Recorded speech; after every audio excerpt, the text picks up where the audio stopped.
அழகான சிறிய கிராமத்தில் சூரியன் பிரகாசமாக ஜொலிக்கும் இடத்தில் 2 மரங்கள் அருகருகே நின்றன.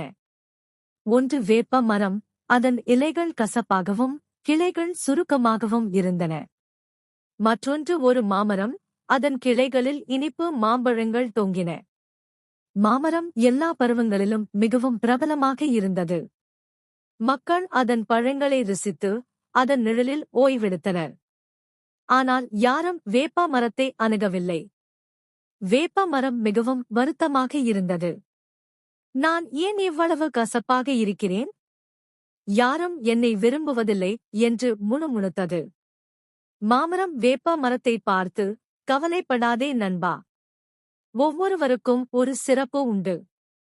உன்னுடைய நேரம் வரும் என்றது. ஒரு நாள் கிராமத்தில் ஒரு பெரிய நோய் பரவியது. மக்கள் பலவீனமாகி காய்ச்சலால் பாதிக்கப்பட்டனர். மாமரம் கூட உதவ முடியவில்லை. கிராம மக்கள் குழப்பமடைந்தனர். அப்போது ஒரு வயதான பெண்மணி நினைவுகூர்ந்தார். வேப்ப மர இலைகள் நோய்களை குணப்படுத்தும் சக்தி கொண்டவை என்று என் பாட்டி சொல்வார்.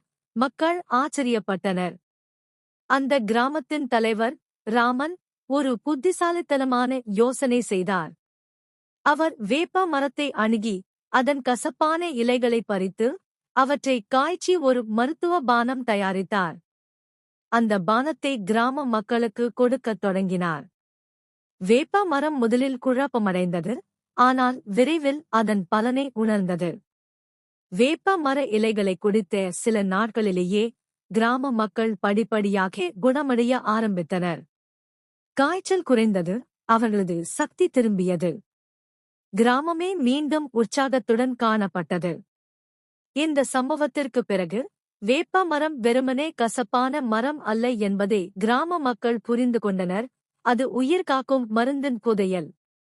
ராமன் வேப்ப மர இலைகள் மற்றும் பட்டைகளை பயன்படுத்தி இயற்கை மருந்துகளை தயாரித்து அவற்றை அண்டை கிராமங்களுக்கும் விற்கத் தொடங்கினார்.